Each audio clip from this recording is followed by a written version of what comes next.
Lab's Guide to Audacity! Hey everyone! I've decided I wanted to create a small video on how I use Audacity to record things for voice acting.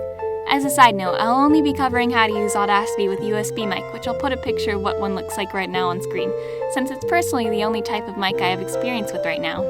I'll be sectioning this video into parts to simplify things, so let's jump into it! Section 1. Setting up a USB mic.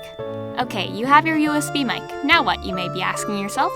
Well, the first step is to make sure it's plugged in. Seems self-explanatory, but you'd be surprised the amount of times I've started recording without the mic plugged in. So, once it's plugged in, there'll be an option to change which mic Audacity will record your voice with. I'll put a picture of what to look for on screen.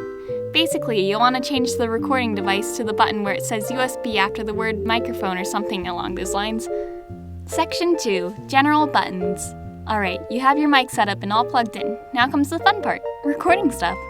On the top bar, you should see from left to right a pause button, a play button, a stop button, a skip to the start, a skip to the end button, and lastly, a big red button that lets you record things. I'll first explain what the difference between stopping the audio and pausing the audio is. When you use the stop button, it will replay the whole sound from when you press play again, opposed to if you were to click the pause button, where it would pick up from where it left off. I'll skip over explaining the skip button and the play button since they're self-explanatory. Now on to the main event, the recording button. All you gotta do is click it and it'll start recording just like that. To get rid of your audio, all you need to do is click the X button on the rectangle where your voice is recorded in.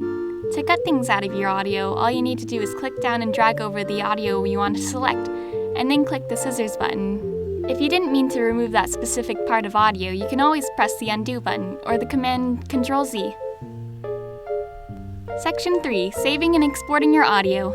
Okay, you have your voice all recorded and ready to go. Now how do I export it and send it all off?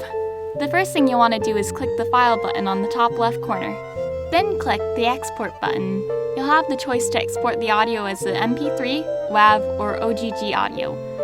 I personally recommend you export your audio as a WAV file. Once you click on what option you want, it'll put up a prompt asking you how you'd like to save your audio. Name the file and click Save, then you're all good to go! I hope this small guide was helpful to learning some of the basics of recording in Audacity.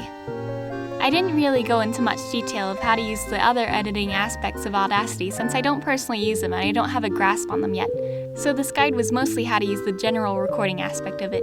Anyways, thank you all for watching and I'll link in the description where you can download Audacity for yourself. Happy recording and be sure to share your own voice acting tips in the comments.